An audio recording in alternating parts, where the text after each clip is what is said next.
Welcome back students. हम लोग continue करेंगे हमारा टॉपिक, जैसे कि हम लोगों ने स्टडी किया था वाटर क्वालिटी असेसमेंट। इसमें हम लोगों ने बायोलॉजिकल असेसमेंट के बारे में डिस्कस कर लिया था। अब हम स्टार्ट करेंगे केमिकल असेसमेंट। केमिकल असेसमेंट और फिजिकल असेसमेंट्स के बारे में हम लोग आज डिस्कस करेंगे। केमिकल जो पैरामीटर्स होते हैं उसके अंदर क्या क्या इंक्लूड होता है? PH, alkalinity, hardness, nitrates, nitrites and ammonia and total phosphates and dissolve oxygen. जो बीओडी होता है या फिर ओडी होता है, इसके बारे में हम लोग इसमें डिस्कस करेंगे। एंड जो केमिकल मेजर होते हैं जो क्या डिटेक्ट करते हैं? इम्बैलेंस, जो इकोसिस्टम में इम्बैलेंस होता है वो हम यहाँ पे चेक कर सकते हैं। केमिकली मेजरमेंट जनरली क्या इंडिकेट करता है कि इसमें वाटर पॉल्यूटेड है या नहीं, यही हम इसमें चेक करेंगे। केमिकल पैरामीटर्स में क्या क्या इंक्लूड हैं? PH, acidity, alkalinity, hardness, water की हार्डनेस एंड हार्मफुल केमिकल्स जो इसमें प्रेजेंट है वाटर में, उसके बारे में हम लोग यहाँ डिस्कस करें। कितने अमाउंट में प्रेजेंट है और कितनी परमिसेबल लिमिट होना चाहिए उन सब्सटेंस की। फर्स्ट हम बात करेंगे डिजोल्व ऑक्सीजन। डिजोल्व ऑक्सीजन क्या है? डिजोल्व ऑक्सीजन जो एक बोल सकते हैं पर लीटर में कितने अमाउंट में ऑक्सीजन डिजोल्व है, ये यहाँ पे चेक किया जाता है कि एक कितने अमाउंट में ऑक्सीजन डिजोल्व है और कितने वाटर में डिजोल्व है। मतलब वाटर की हम जनरली पर लीटर में चेक करते हैं कि पर लीटर में कितने अमाउंट में ऑक्सीजन डिजोल्व है। सो यहाँ पे डिफरेंट डिफरेंट टाइप की रेंज बताई गई है।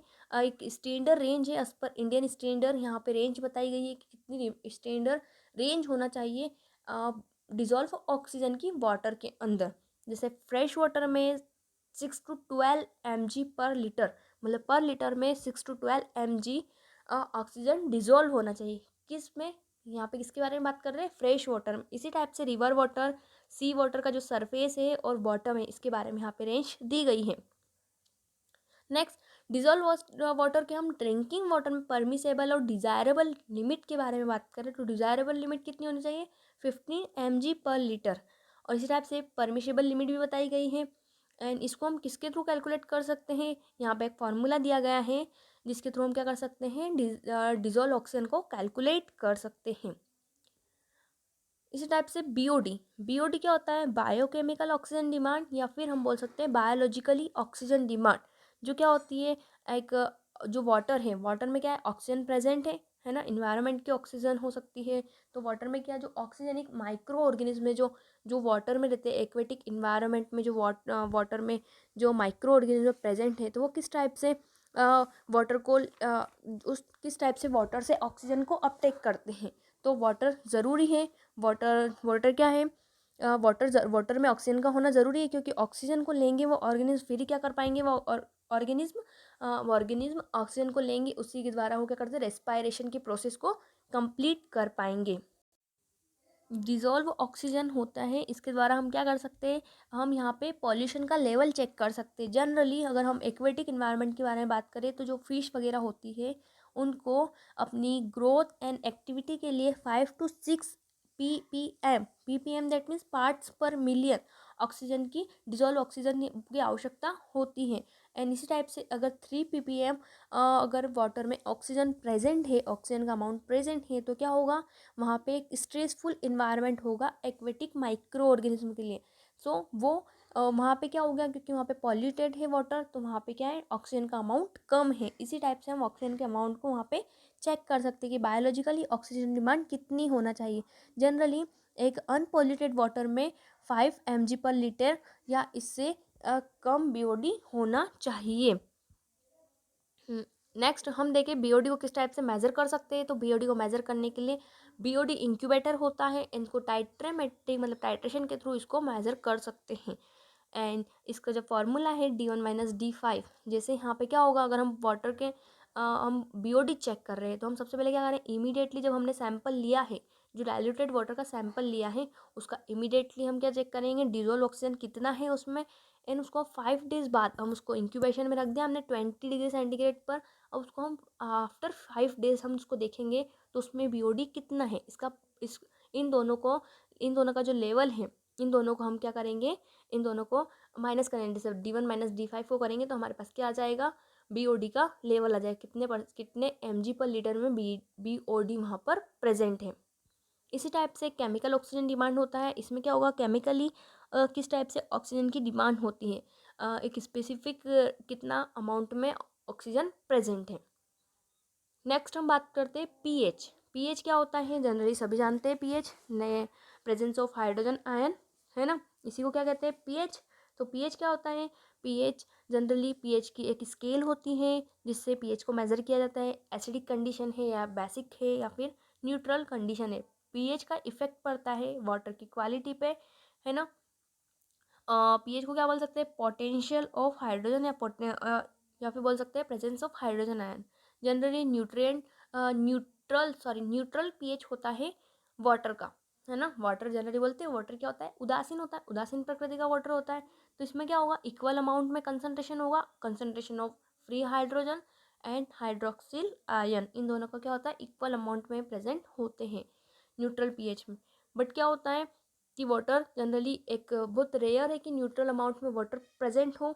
सो वाटर क्या होता है, वाटर की एक स्टैंडर्ड बोल सकते हैं एक्सेप्टेबल रेंज कितनी है, 6.5 to 8.5, ये क्या है इसकी एक स्टैंडर्ड रेंज क्या की गई है, बनाई गई है, जिससे क्या होता है पीएच को हम पीएच हम देख सकते हैं वाटर का कैलकुलेट इन दोनों के बीच में होना चाहिए, ना इससे ज़्यादा होना चाहिए ना इससे कम होना चाहिए। यदि पीएच लेस देन 4 होता है तो टेस्ट कैसा होगा, एक सोर टेस्ट होता है। एंड मोर देन 6 होगा तो क्या हो जाएगा, वहाँ पे टेस्ट उसका लाइक बीटर टेस्ट होगा। ये किसके बीटर लाइक टेस्ट होगा। तो ये किसके किसके द्वारा होता है, हाइड्रोजन कंसंट्रेशन के फ्लक्चुएशन के द्वारा। जो हाइड्रोजन कंसंट्रेशन होता है वाटर में उसके फ्लक्चुएशन के द्वारा ये चेंज होता रहता है। और इसको हम मेज़र कैसे कर सकते हैं, इसको मेज़र करने के लिए पोटेंशियोमीटर या फिर पीएच मीटर के द्वारा हम इसको मेज़र कर सकते हैं। और इसके बारे में हम एक और बात देखें तो इंडिकेटर, जैसे इंडिकेटर होते हैं जो इंडिकेट करते हैं कि पीएच कितना है। जैसे मिथाइल ऑरेंज जो होता है वो एसिडिक कंडीशन को क्या बताता है, इंडिकेट करता है। वहाँ पे अगर हमने मिथाइल ऑरेंज ऐड किया है तो वो रेड से क्या हो जाएगा, येलो हो जाएगा वाटर में हम अगर ऐड करें तो। इसी टाइप से फिनोफ्थेलिन जो होता है वो एल्किलिनिटी को बताता है। वो क्या करता है, उसकी रेंज होती है 8.6 to 10.3। तो ये क्या होता है, अगर ये वाटर में हमने डीप किया, उसको वाटर में ऐड किया तो क्या हो जाएगा, येलो से रेड हो जाएगा। तो ये क्या इंडिकेट करते हैं। इसी टाइप से भी हम पीएच को मेजर कर सकते हैं। नेक्स्ट पॉइंट पे हम मूव करें एल्केनिलिटी। इससे पहले हमने क्या बात की, पीएच। अब यहाँ पे हम क्या देखें, एल्केनिलिटी। जो एल्केनिलिटी होती है वो क्या करती है, कैपेसिटी टू न्यूट्रलाइज एसिड। जो एसिड होते हैं उसको न्यूट्रलाइज करने की कैपेसिटी होती है एल्केनिलिटी के पास। एल्केनिलिटी किसके द्वारा आती है, ये किसके द्वारा वाटर में होती है, तो जो मिनरल्स प्रेजेंट होते हैं या फिर कार्बन डाइऑक्साइड प्रेजेंट होती है वाटर में, ये एल्केनिलिटी को डिटेक्ट करती हैं। जैसे ये किसके द्वारा होती हैं, हम यहाँ बात करें तो कार्बोनेट्स, जैसे CO3 2- या फिर SCO3 2- जैसे कार्बोनेट, बाइकार्बोनेट और हाइड्रोक्साइड कंपाउंड्स जैसे calcium, magnesium, sodium and potassium, इनके द्वारा ये क्या है, ये प्रेजेंट हो गए तो वाटर में क्या हो जाएगी, एल्कलिनिटी प्रेजेंट होगी। एल्कलिनिटी किसके द्वारा डिटरमाइन कर सकते हैं, amount of acid to needed lower pH in a water sample. इसमें क्या होता है, हम एल्कलिनिटी को कैसे डिटरमाइन कर सकते हैं, तो एल्कलिनिटी को हम चेक करना है हमको। तो जो कार्बन डाइऑक्साइड डिजोल्व होती है वाटर में, तो ये क्या बनाती है, कार्बन डाइऑक्साइड वाटर में डिजोल्व होकर बाइकार्बोनेट्स बनाती है। बाइकार्बोनेट से कार्बोनेट बनते हैं, इसी टाइप से क्या बन जाते हैं, हाइड्रोक्सिल कंपाउंड। ये सब क्या होते हैं, जो कार्बोनेट, बाइकार्बोनेट, हाइड्रोक्सिल कंपाउंड, ये वाटर में एल्कलिनिटी को बढ़ाते हैं।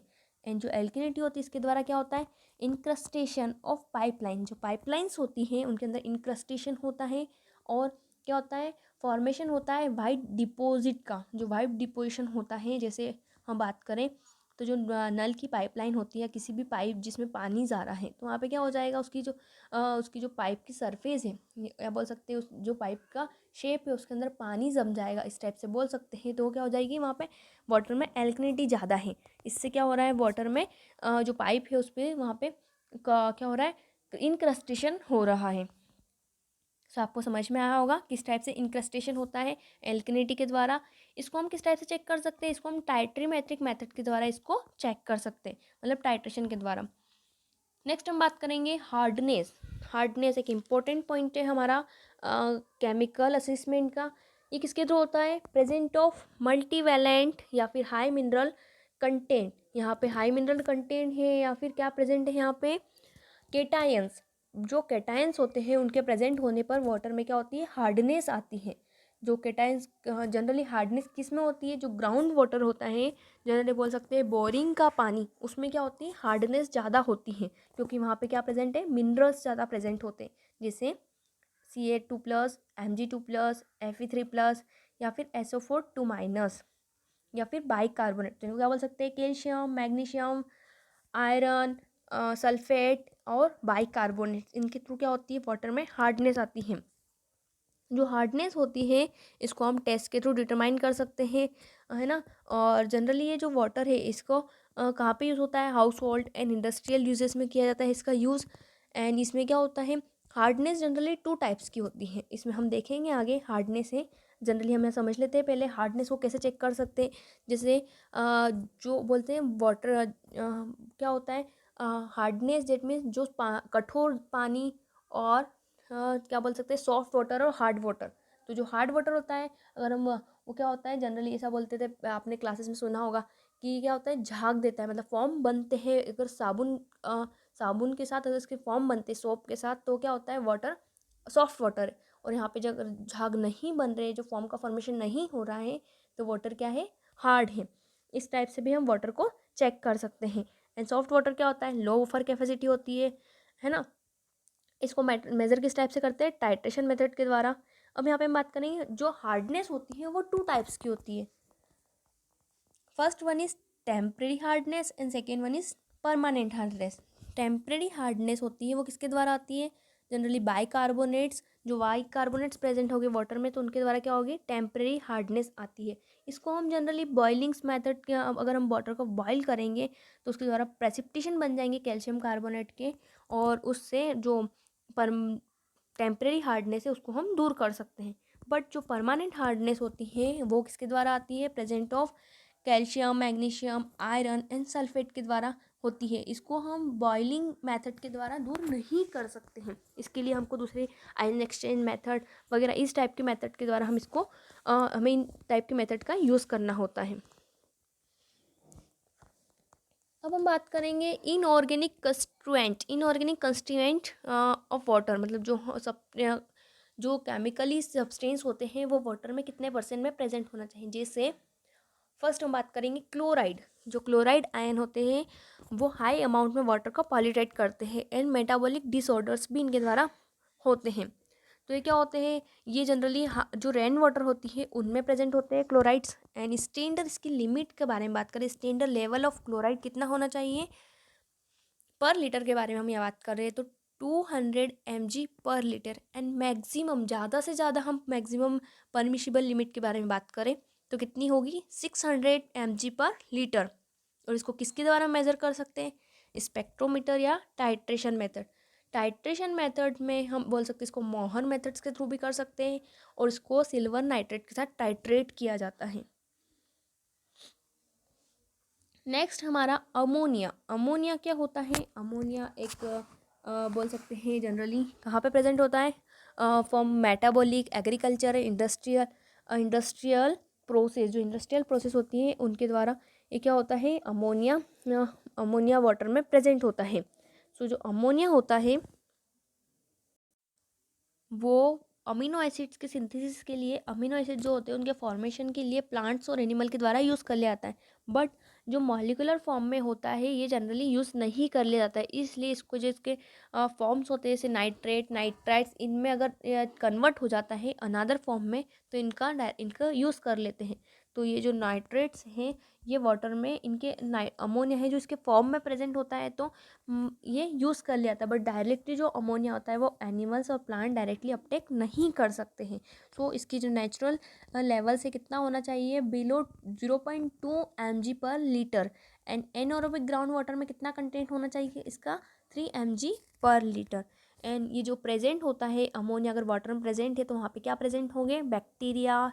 और ये जो सीवेज वेस्ट होता है या फिर एनिमल वेस्ट होता है वहाँ पे जनरली अमोनिया प्रेजेंट होता है, जिससे क्या हम इंडिकेट कर सकते हैं, इससे हमें क्या पता चल जाएगा, क्या पता होगा कि वाटर पॉल्यूटेड है।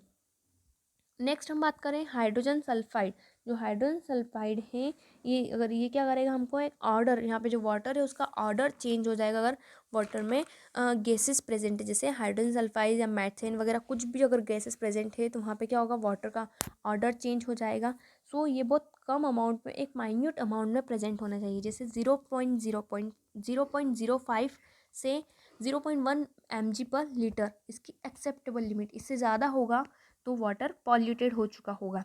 एंड आयरन क्या होता है, आयरन अगर वाटर में प्रेजेंट है तो क्या होगा, वो एक रेडिश ब्राउन कलर देगा वाटर में, और एक स्लाइमिक ये क्या होगा, डिपॉजिट करेगा स्लाइमिक कोटिंग ऑन पाइप्स। जो पाइप्स होते हैं जनरली उनमें क्या होगी, कोटिंग बनेगी, है ना। ये अगर वाटर वहाँ से जा रहा है तो वहाँ पे कोटिंग बनते जाएगी एक स्लाइमी उस पाइप वगैरह में।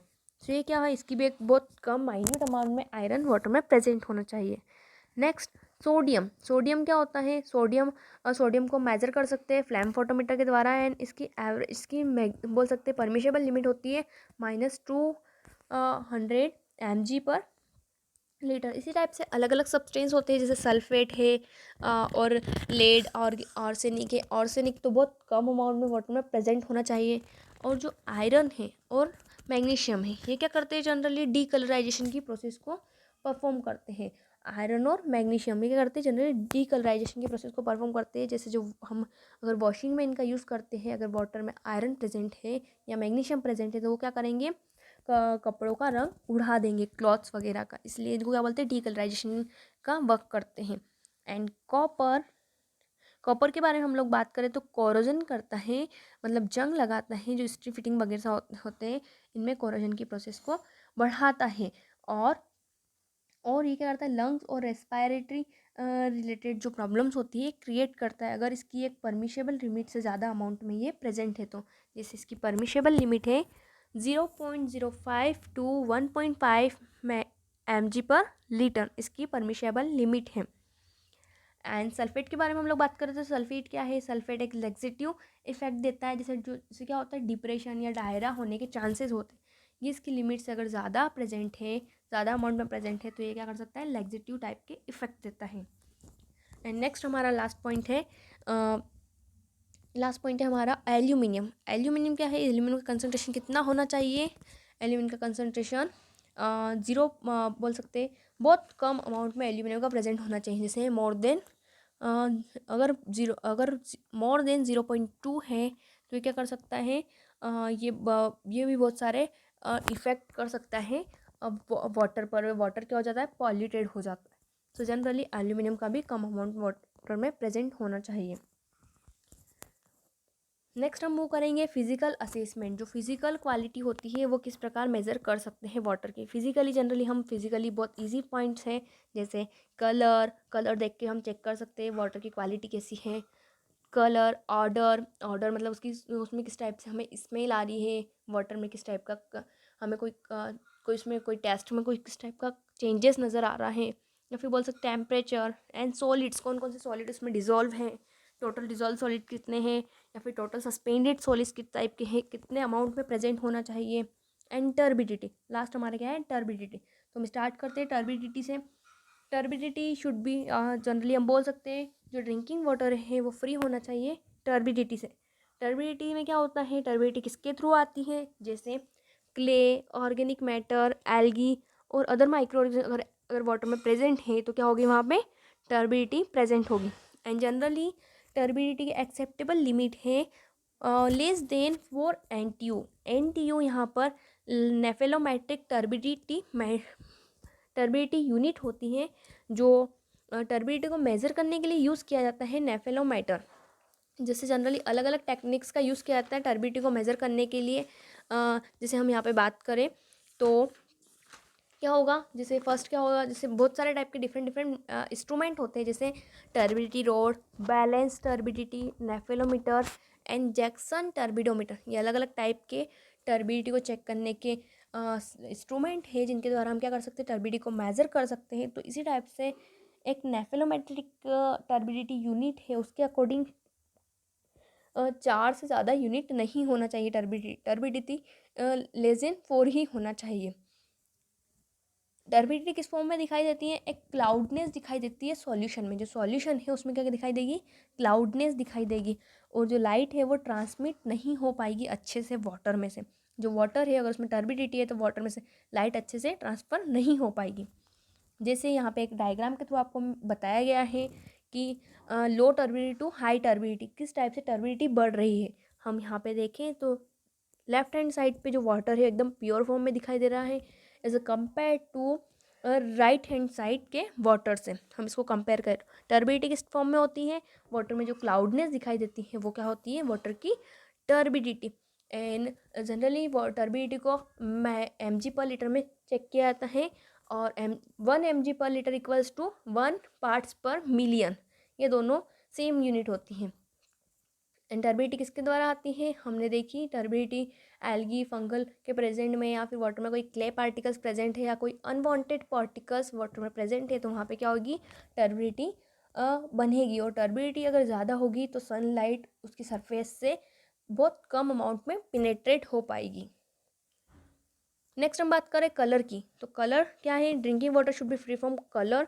हम जनरली जब वाटर पीते हैं या हम कोई पानी पीते हैं तो हम जनरली क्या देखते हैं, पानी साफ़ है या नहीं। हम जनरली उसका अपीयरेंस देखते हैं।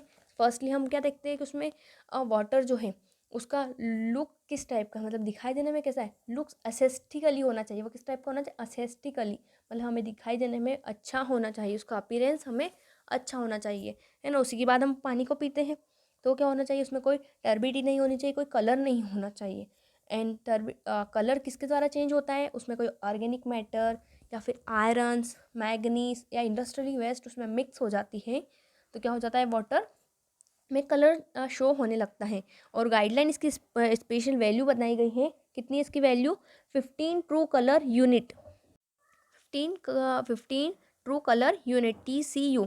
एंड नेक्स्ट हम बात करें टेस्ट एंड ऑर्डर और टेस्ट के बारे में हम लोग डिस्कस करें तो ऑर्डर क्या होना चाहिए, ऑर्डर मतलब उसमें कोई सब्सटेंस मिक्स नहीं होना चाहिए। उसका टेस्ट भी अच्छा होना चाहिए वाटर का, मतलब उसमें जनरली वाटर की हम बात करें तो वाटर में कोई टेस्ट नहीं होता है ना। और टेस्ट किसके थ्रू आता है उसका, जैसे डिजोल्व मिनरल्स होते हैं उसमें या कोई इनऑर्गेनिक सॉल्ट उसमें मिक्स हो गए तो उसके थ्रू उसमें क्या होता है, टेस्ट डेवलप होता है। और ऑर्डर जनरली डिजोल्व गैसेस, जो गैसेस होती है या फिर वेजिटेटिव मैटर्स होते हैं उनके अंदर अगर वाटर में डिजोल्व हो जाएंगे, जैसे डिजोल्व गैसेस जैसे हाइड्रोजन सल्फाइड या मैथेन, ये सब अगर डिजोल्व हो जाती है वाटर में तो उसके थ्रू क्या होता है, वाटर में ऑर्डर, अलग अलग डिफरेंट टाइप के ऑर्डर्स होने लगते हैं वाटर में। एंड इंडिकेट करते हैं कि वाटर क्या है, पॉल्यूटेड हो चुका है या फिर उसमें कोई कंटामिनेशन हो गया है। नेक्स्ट हम बात करें टेम्परेचर की। टेम्परेचर क्या है, टेम्परेचर डिफरेंट टाइप के टेम्परेचर होता है। Low water temperature decrease the efficiency of treatment process, जो डिक्रीज करता है ट्रीटमेंट की प्रोसेस को। एंड हाई वाटर टेम्परेचर वो क्या करता है, इन्हेंस करता है, वो किसको बढ़ाता है, टेस्ट और ऑर्डर को बढ़ाता है। एंड कोरोजन, जो प्रॉब्लम होती है कोरोजन की वो भी बढ़ती है टेम्परेचर बढ़ने से। एंड गाइडलाइन, इसके द्वारा कोई गाइडलाइन वैल्यू रिकमेंड नहीं की गई है, बट जनरली टेम्परेचर वाटर का 10 to 20 डिग्री सेंटीग्रेड होना चाहिए, इससे ज़्यादा नहीं होना चाहिए। जो इससे ज़्यादा होगा तो वो भी इससे ज़्यादा क्या प्रिफरेबल नहीं होता है। एंड लास्ट हम बात करेंगे सॉलिड्स इन वाटर। जो सॉलिड्स होते हैं इसमें जैसे TDS TSS, जैसे total dissolve solid and total suspended solid, इसके बारे में हम लोग डिस्कस करेंगे। सॉलिड्स में हम लोग बात करें तो suspended solid and dissolve solid. Suspended solid वह सॉलिड जो वाटर को फिल्टर करने के बाद भी जो वाटर में सस्पेंड होते रहते हैं वो क्या कहलाते हैं, सस्पेंडेड सॉलिड, जो वाटर में सस्पेंड फॉर्म में प्रेजेंट है। एंड डिजोल्व सॉलिड जो वाटर में इंक्लूड होते हैं, जो जैसे सॉल्ट, इनऑर्गेनिक न्यूट्रिएंट्स है ना, ये सब क्या हो जाएंगे, डिजोल्व सॉलिड, ये क्या वाटर में डिजोल्व फॉर्म में प्रेजेंट है। सो जनरली क्या होते हैं, इसेंशियल होते हैं, जैसे नाइट्रोजन, फास्फोरस और सल्फर, ये क्या होते हैं, इसेंशियल अमाउंट में न्यूट्रिएंट्स होते हैं जो लाइफ के लिए इसेंशियल है। ये सब क्या है, वाटर में प्रेजेंट होना चाहिए। और ये क्या होते हैं, अगर उसको हम फिल्टर पेपर से भी पास आउट करते हैं वाटर को, तो उसमें क्या होते हैं, ये प्रेजेंट होते हैं। एंड इसके लिए एक लिमिट बनाई गई है, जैसे dissolve solid in drinking water कितने होने चाहिए, 500 ppm, इससे ज़्यादा नहीं होने चाहिए। एक क्या है, लिमिट बनाई गई है वाटर में डिज़ोल्व सॉलिड्स की। सो इसके बारे में आप लोगों को अच्छे से नॉलेज भी होगा, जैसे आपने TSS एंड TDS के जो प्रोसेस है उसको परफॉर्म किया था, प्रैक्टिकल परफॉर्म किया था, तो इसके बारे में मुझे ज़्यादा आपको इन्फॉर्मेशन देने की ज़रूरत नहीं है ना। एंड ये जो डिज़ोल्व मटेरियल किसके थ्रू होता है, जैसे डिस्ट्रीब्यूशन होता है इसमें colour, order, hardness and corrosion of water, ये सब डिफरेंट डिफरेंट टाइप की प्रोसेस है। जैसे डिफरेंट टाइप के डिजोल्व सॉलिड्स होते हैं वाटर में, जो क्या करते हैं, टॉक्सिन प्रोड्यूस करते हैं, वाटर के लेवल को बढ़ाते हैं जनरली, जैसे बैरियम, आर्सेनिक, कार्बनिक, बोल सकते हैं कैडमियम, है ना। ये सब अगर वाटर में प्रेजेंट है तो ये क्या करेंगे, वाटर में टॉक्सिन्स का प्रोडक्शन करेंगे। आप लोगों को समझ में आएगा कि किस टाइप से सस्पेंडेड सॉलिड होते हैं, है ना, और डिजोल्व सॉलिड्स वाटर में प्रेजेंट होते हैं। ये टॉपिक हमारा कंप्लीट हुआ। हम लोगों ने इसमें क्या क्या देखा, वाटर क्वालिटी क्या होती है, वाटर क्वालिटी किसके द्वारा बनाई गई है, एक वाटर क्वालिटी के स्टैंडर्ड पैरामीटर्स बनाए गए हैं, और इसमें हमने क्या फिजिकल असेसमेंट और biological assessment and chemical assessment के बारे में डिस्कस किया। इस टॉपिक से रिलेटेड आपको कोई भी डाउट्स होते हैं तो आप मुझसे पूछ सकते हैं। नेक्स्ट टॉपिक को हम नेक्स्ट क्लास में कंटिन्यू करेंगे। Thank you.